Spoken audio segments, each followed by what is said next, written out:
Welcome to Buffy and the Art of Story. If you love Buffy the Vampire Slayer and you love creating stories or just taking them apart to see how they work, you're in the right place. I am Lisa M. Lilly, author of suspense, mysteries, and supernatural thrillers, and founder of writingasasecondcareer.com. This week we'll cover Season 1, Episode 6, The Pack. It's a standalone episode, so we'll talk about all the major plot points, as well as interweaving storylines and building the character of the victim to make the loss greater or more serious for the audience. We'll also talk about the use of misdirection as to the victim. Okay, let's dive into the Hellmouth. We start with Buffy at the zoo alone. A group of 4 mean kids teases her, and one of them says, "Were you this popular at your old school before you got kicked out?" This particular line feels to me like a backfill for the audience, not the "were you this popular at your old school," because I feel like that works, but the "before you get kicked out" seems like something thrown in there to remind the audience or inform a new audience member that Buffy was kicked out of her old school. I say that because these 4 kids don't seem like ones who would mock Buffy for being kicked out, because they appear to always be on the edge of being kicked out themselves. It seems more like they might think she was cool for that. I could be wrong, but that's just my feeling from it. It's one of the rare times, or I guess first time so far, that I felt like the opening dialogue back and forth was a little bit obvious in being there to fill in the blanks. However, I do really like that these kids are teasing Buffy because we see that she feels bad, that she doesn't have the social network or the friends or the standing that she had in her old school. We then see the mean kids picking on Lance, who I noticed as I watched this time is in a red shirt, which I think is kind of fun and might or might not be a reference to the red shirts in Star Trek who always end up getting killed. This scene is part of what initially makes us think that Lance is going to be the real victim here. And certainly these students do victimize him, but he survives the episode, which I did not expect the first time I watched it. And even this time, my initial thought was, oh yeah, this is the kid they're going to throw into the hyenas and kill him, which doesn't happen. So they steal his notebook. He doesn't rat them out when Principal Flutie intervenes, and they take him to the hyena exhibit. This interaction between Flutie and these kids starts the building up of Principal Flutie as someone who we like. In the pilot, I liked him a lot because we saw how much he cared about the students and about Buffy and how he was dealing with his internal struggle to both be supportive for her and yet protect the other students from this newcomer who burnt down the gym at her old school. Here, there's this nice interaction where Flutie shows some self-awareness because the student starts to talk, one of the mean kids, and Flutie says, "Did I ask you to speak?" And then he realizes he did just ask what happened, and so Flutie says, "Okay, I guess I did."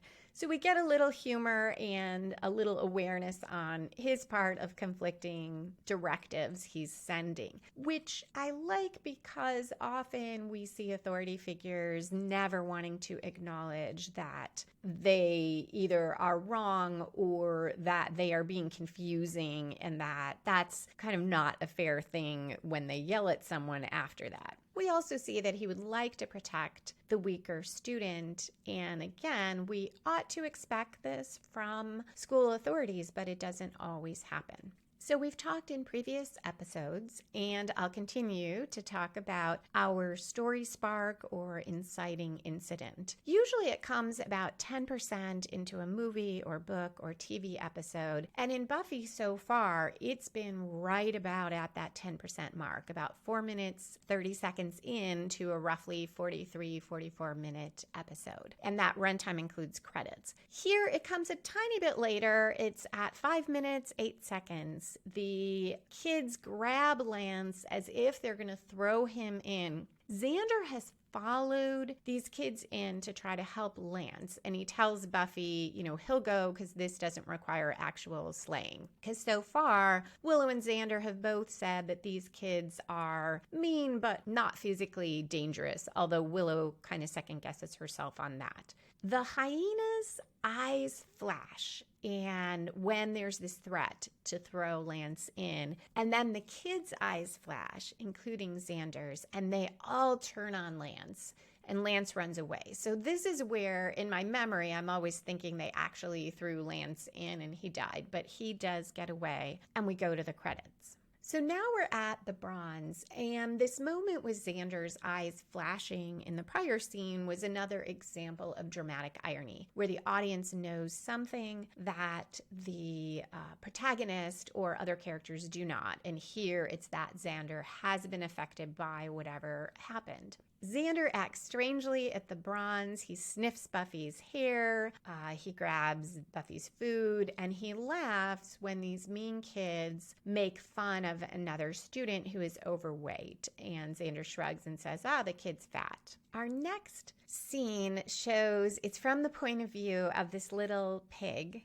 I think his name is Herbert, and he is running through the hall, and I just kind of enjoy that perspective. And then we get Principal Flutie. He is trying to catch this pig, and Buffy grabs the pig for him. And again, I at least like Principal Flutie. He's so excited about this pig, and he has put this little razorback on it and tried to make it look fierce, and he's insistent when Buffy says the pig is cute. He says, no, he's fierce. He's a razorback. He's our mascot. And we also get that he is a little afraid of the pig because Buffy tries to hand it to him, and he backs off and says, no, you take him. So Buffy carries him to the room where he is in a cage, and it's this nice moment of vulnerability for Principal Flutie. And that's another reason that we like him. He shows a little bit of fear. He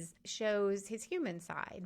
And he starts talking to her about the old days and school spirit, and things were better. And then again, we get this self-awareness on his part that, yes, there were old guys telling him how things were much better in their times. So that is also very nice. We get a little bit of a hint of the later conflict and of what Xander is, because the pig squeals when Xander walks by. This is a hint to Buffy. She doesn't know it at the time, but it adds to her feeling of strange things around Xander. All of this is building up to our first major plot turn, and that turn usually happens around a quarter way through an episode or a story, and it turns the story in a new direction coming from outside of our protagonist. So here we should see it roughly 12 and a half minutes into the episode, and so far it's often becoming slightly later than that. Here we've got a few things that could be that 1/4 turn in the story. Right at the 11-12 minutes is that pig squealing. So we could see that as a bit of a turn, but I don't think that it's enough. It doesn't really change anything. It just adds to Buffy's awareness of weirdness around Xander. So where I see this turn is about 14 minutes in. There's two things that happen. We have dodgeball in gym class, And Xander throws really hard at Willow to get her out, and you can tell how hurt she feels. Yes, it's a game, but one, he didn't have to throw at Willow. There are plenty of people on his team. He could avoid throwing the ball at her. But also, even if their deal, because we don't know, is, hey, yeah, if we're playing a game, we're both going to try to win. He doesn't have to throw so hard at her. So we see how upset she is. This really is a turn in the emotional arc or subplot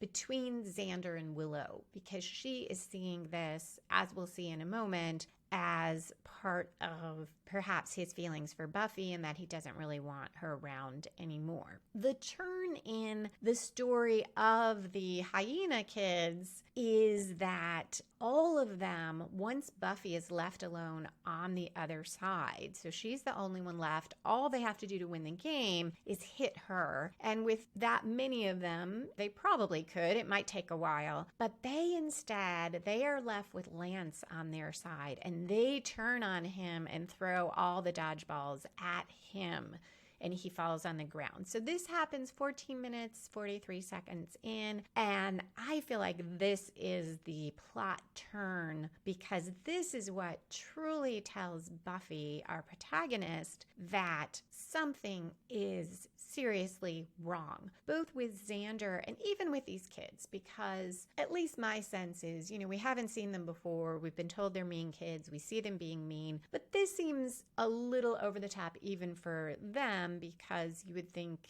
they probably would want to win the game. And also, they don't know Buffy's the Slayer. All they know is she played dodgeball pretty well. So it doesn't make sense that they would turn on the person on their own team. From there, everything escalates as we move toward the midpoint. We have this scene with Xander and Willow in the hallway, and he is so very mean to her, telling her he doesn't need her anymore because he's dropping geometry. We see Xander with the pack, and they're stealing food. And then we see about 18 minutes in that the pack is going to eat this pig, and that is off screen, but it's clear what's happening. And Xander is not with them, because we find out he is actually, I'm not sure in the timing on that why he's not with them, because he does later confront Buffy, but that's not happening yet. But for whatever reason, he is not with them. Buffy goes to Giles and says, Xander is acting in this terrible way. He's mean. And she's describing everything. And Giles really downplays it and says he's a teenage boy. And what is Giles supposed to do about it when Buffy keeps arguing with him? And she says, get your books, look stuff up. And she remembers that the pig is scared of Xander. And Giles says, well, boys prey on the weak. And right around here, Buffy remembers the zookeeper talking about hyenas preying on the weak. So this is roughly our midpoint in the episode. And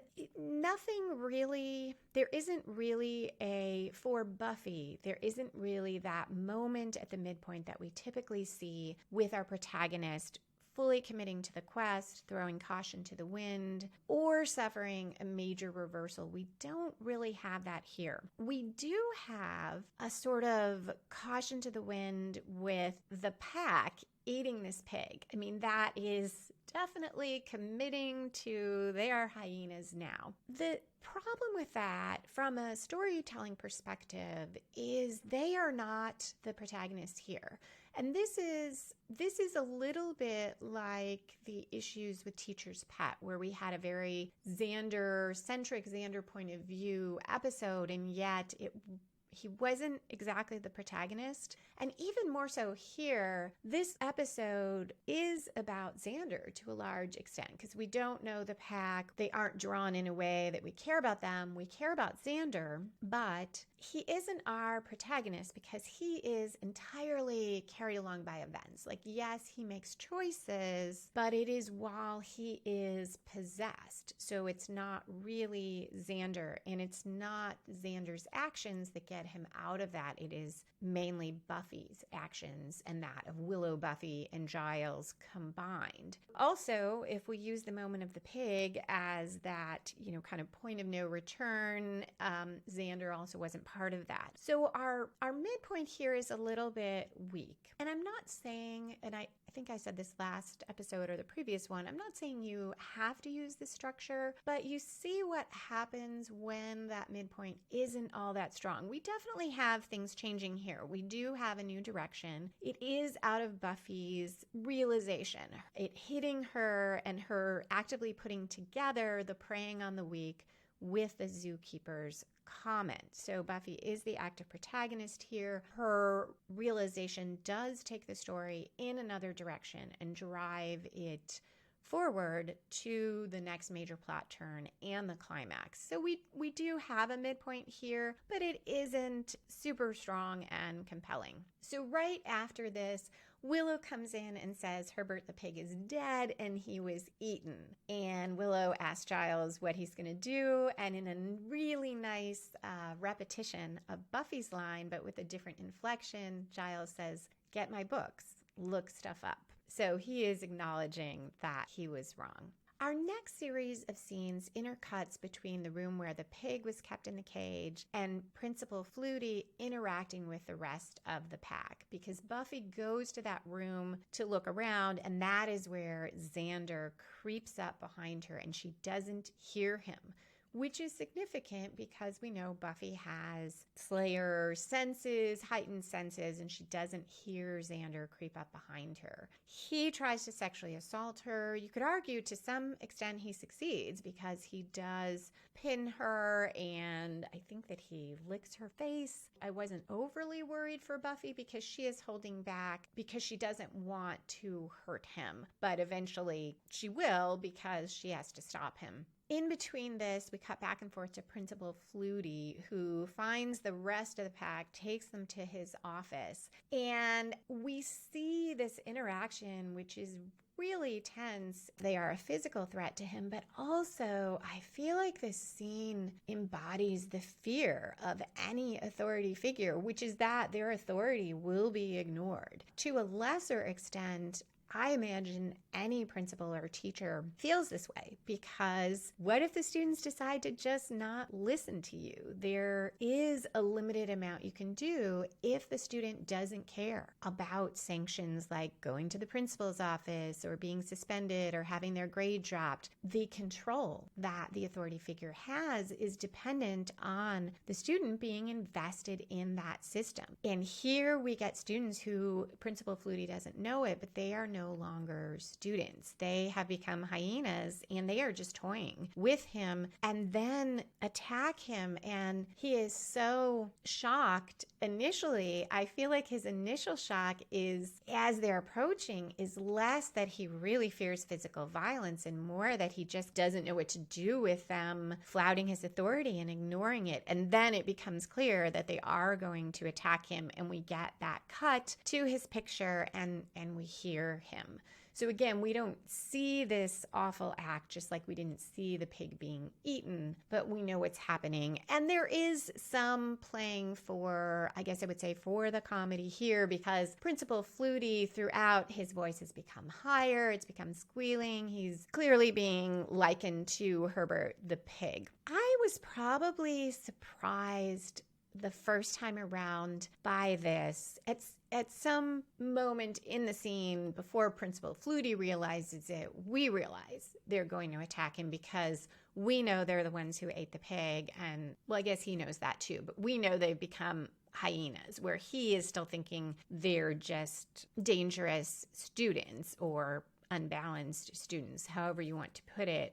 He doesn't know they're possessed. But I still think until that really started to shift, I didn't necessarily expect them to do that because Lance had been set up as the one who was not going to survive here. And because I like Principal Flutie, and from the pilot on, we see him as this continuing character that we're expecting will be part of the series for a while. This is about 27 minutes in, and this, even more than the pig, is the throwing the caution to the wind moment for our pack, because they have now killed and eaten a human. We next see Buffy dragging Xander into the library. She says he tried to commit felony sexual assault. She also says she hit him with a desk. So we didn't see that happening, but we know she subdued Xander.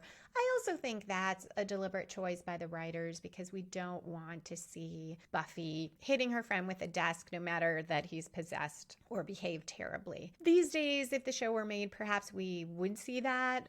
Giles comes in and tells them that the pack ate Principal Flutie, and Buffy says maybe the zookeeper can help, and she comments that perhaps he didn't quarantine the hyenas because they were ill. This is the first time she did connect to the zookeeper before and the hyenas, but this is the idea that he can help them. So I think I might have mistakenly said that she realized the zookeeper was the person to go see. And earlier it was just she made the connection to the hyenas and preying on the weak. Here we've got this idea that perhaps the zookeeper knew there was something wrong with the hyenas. Willow says she will stay and watch Xander. So we have a few things happening here, and we are right around the 3/4 point in the episode, which should be about 33-ish minutes in. And there are some really nice turns here. The turn at this moment in the story should grow from the midpoint, and it should spin the story in a new direction. So it's not coming from outside the protagonist, but it's growing organically from our midpoint and spinning the story yet again, which happens here. Two things in our Willow and Xander story around 32 minutes, 45 seconds. He tries to trick her into coming close enough so that he can take the key. And she, likewise, he doesn't realize it. She is testing him. She is well aware of what he is doing. And when he does lunge for the key, after saying all the things Willow would want to hear, how he cares about her, how maybe this is all, I guess she wouldn't want to hear this, but he's saying it's really Buffy that's the problem. Our lives didn't need saving before she came here and so forth. But he is saying how much he values his friendship with Willow. This is what Willow would hope Xander would say, but she recognizes that he may be manipulating her. And when he lunges for the key, because he says, well, why did you stay? She says, I wanted to see if you're still yourself. And after he grabs for the key, she says, now I know. So that is right around our 3/4 point. So it's really nice because it's a turn where now Willow is certain that it is this hyena taking over Xander. And I feel like she distinguishes between she believed that perhaps Xander would be mean to her. There's that point where she says to Buffy, maybe 3 isn't company anymore. And she feels perhaps Xander is so into Buffy that he just doesn't want Willow around, which is an awful thought for her, but she can believe that that might be Xander. It's Buffy who is convinced that that's not Xander. And I feel that's because Willow has that vulnerability over how she feels for Xander. Here, though, she knows that even if he were being a little bit mean and swept up in his feelings for Buffy, he would not physically try to hurt her or attack her. And he here shows that that's what he's willing to do. So she knows it's the hyena. I love that too because it's this very mixed thing for Willow. On the one hand, it shows that Xander, her friend, still cares about her and that it wasn't his choice to be so mean to her. But on the other, it puts him and everyone in terrible danger. We also have a plot turn in our main plot of Buffy trying to stop these hyenas and save Xander, because here is where about 32 minutes, 52 seconds in, and I say about, I actually check that exact point on the DVD, the zookeeper tells Buffy and Giles, he's telling them about the hyenas being vicious and there being rituals, and right then Giles mentions the predatory act, part of the ritual, and the zookeeper is surprised and says, oh, where did you find that? Buffy cuts off this discussion, not because she realizes right then that the zookeeper is the perpetrator, but because she's annoyed they're just talking about books and, hey, we've got stuff to do. And I love that because the story has just spun in a new direction, but Buffy doesn't realize it, and neither do we. I don't think I caught him perking up, the zookeeper perking up at the predatory act moment until I rewatched, knowing what was coming. But this definitely takes it a new place because now the zookeeper knows how to make this ritual work, and he did not know that before. And now it will become about him trying to take over this power as Buffy is trying to stop him. So she has a more formidable foe that she is not aware of yet. Also, during the first watch, what looks like a plot turn is that the zookeeper says the pack will find its missing member. So we all realize Willow is in great danger because the pack is going to go after Xander. So there is a shift right there. In addition to this plan to try to depossess everyone, they also have to save Willow. And we get one of the hyenas calling Willow's name, her thinking it's Xander and telling him to shut up. And right then is a cut for the commercial break.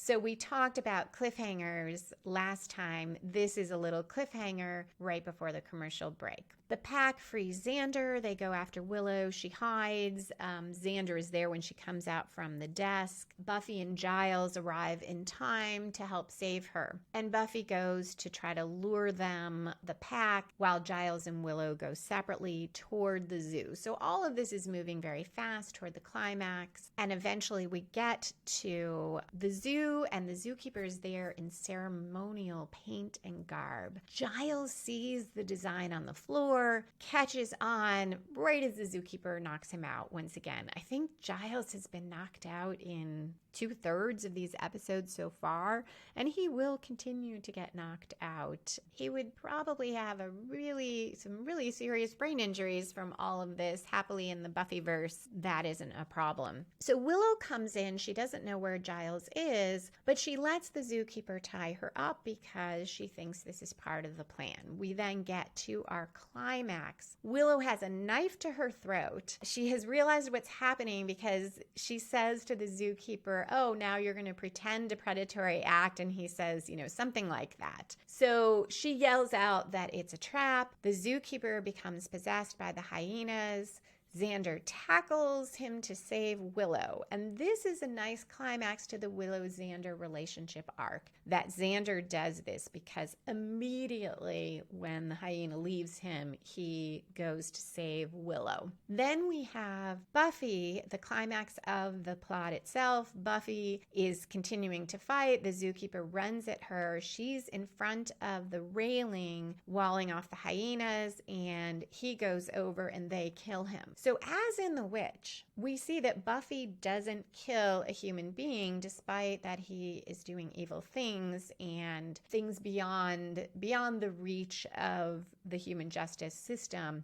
She still doesn't kill him, although she is instrumental in his death, but it is again a sort of poetic justice because he wanted to have this power of the hyenas, and now the hyenas are killing him. So yet again, we have this theme of he is his own undoing. So therefore, I think in the show's sort of moral compass or moral universe, what happens to him is okay, and we're not having Buffy kill somebody. Something I found interesting as I watched this time, I was thinking about the predatory act aspect, and I thought, well, is the zookeeper, does he commit a predatory act? Because while he has the knife at Willow's throat, he doesn't actually kill her. Clearly, we don't want Willow to be killed. So is that really a predatory act? But I remember that Lance also, the predatory act was the mean kid pushing him up to the guardrail and threatening to throw him over. And that was enough of an act to trigger this possession. So here, the zookeeper threatening Willow likewise triggers this. So now we have our falling action. There is conversation about Principal Flutie and when he'll be replaced. Xander pretends he doesn't know what he did, and nobody tells him nobody tells him that he tried to assault Buffy or anything else. He does say no one messes with his Willow. So that's a nice part of the falling action for the Willow and Xander arc. Giles does tell Xander when he's alone that he couldn't find anything about memory loss with possession. Xander asks if Giles told Willow and Buffy that, and Giles assures him his secret is safe. So one of the things that is not tied up in the falling action is what happens to the rest of the pack, because now we know that Xander has these memories. And the pack, therefore, also must have them. And they ate a pig and then killed and ate Principal Flutie, which no matter sort of what kind of people they are, would just be horribly traumatic. And we just leave that. We don't deal with it at all. And I understand that it isn't their story, but I feel like that is part of what is unsatisfying about this episode for me. Is it's just left hanging. And we don't deal at all that they too are victims of the zookeeper's scheme. And it's as if the show is saying, well, because they're mean kids, who cares what happens to them? And I don't at all think that was the writer's intent. I think they were just focused on the story they were telling, but it does leave this open space here. Overall, this isn't one of my favorite episodes. Like a lot of season 1 episodes, it doesn't contribute to the season arc, but I don't mind that so much. I really enjoy some of the one-off episodes, but it also, for me, just doesn't have the same emotional resonance as other episodes do. The possession, it's not so much of a metaphor for anything. And maybe that's it. As I said before, I like Buffy best when the metaphor works. And here I'm not sure. I mean, yeah, we have this metaphor of mean kids being like hyenas, but the possession isn't their choice. Yes, they do this predatory act that sets it off. So I guess you can argue that's partly their choice, but I don't know. I just don't know if it works that well. I will take back something though. It does contribute to the story arc in the sense of Principal Flutie being gone now and that opening a space for someone new to come in. I won't say any more of that. I do have a short spoiler section that is really more about hints and foreshadowing and some philosophical questions. So if you don't want to hear spoilers, thank you for listening, and I hope you will come back next week when we're going to talk about Angel, which is one of my favorite episodes. In the meantime, you can tweet me at Lisa M. Lilly on Twitter, or find me and my books on writing and articles on writing and also time management at writingasasecondcareer.com. So, spoilers. There is maybe a tiny bit of foreshadowing here when Xander, as he is trying to assault Buffy, saying how Buffy only likes men, I think he says, who are dangerous and mean, and guess who just got mean? So he's referring to Angel, which is interesting because we have not seen Angel being dangerous or mean, but I guess he has an air of danger because he's always coming to warn Buffy about terrible things. And next week, we'll find out that he's a vampire and she will keep seeing him despite the danger there. So I guess this is a little bit of a hint of that. And it foreshadows season 2, where Angel does become a threat to Buffy and everyone else. Which raises my philosophical question. I'm certainly not the first one to contemplate this. Why does Xander get a pass for everything he does while possessed by the hyena? But Angel's whole arc in Buffy and Angel is to make up for what he did as Angelus when he was a vampire. That's an interesting question to me because throughout Buffy, we mostly feel that people are not at fault for what they do if they are possessed. Now, one reason might be, as we'll see later, that Angel makes a choice in a way to become a vampire. It's unclear if he knows what it is he's choosing when Darla turns him. We'll have to look at it when we get that flashback, because right now it's been a while since I saw it and I don't recall how aware he is. He's definitely portrayed as willing to go along with Darla, but I'm not sure you can argue he knows what he is going to become. Maybe there's some aspect of that. We do get a little in amends where the first, as Jenny Calendar comments on, what, not just comments, shows him the kind of man he was, which sort of, now that I think of it, sort of echoes this idea with the rest of the mean kids, that they were sort of behaving terribly, and so this episode is not concerned about the fallout to them and what happens to them. So they didn't choose to be hyenas, but they were acting like that, and their predatory act set it off. So maybe there is a parallel there. Maybe that is sort of a principle or philosophy of the show or theme. I'm not sure, but we'll talk about that more as we learn more of Angel's story. And there is that little foreshadowing here that going back to Principal Flutie, that, what will the principal's replacement be? And much as I miss Flutie, it is really fun to see Principal Snyder. So that is it for this week. Thank you so much for listening, and I hope to see you next time.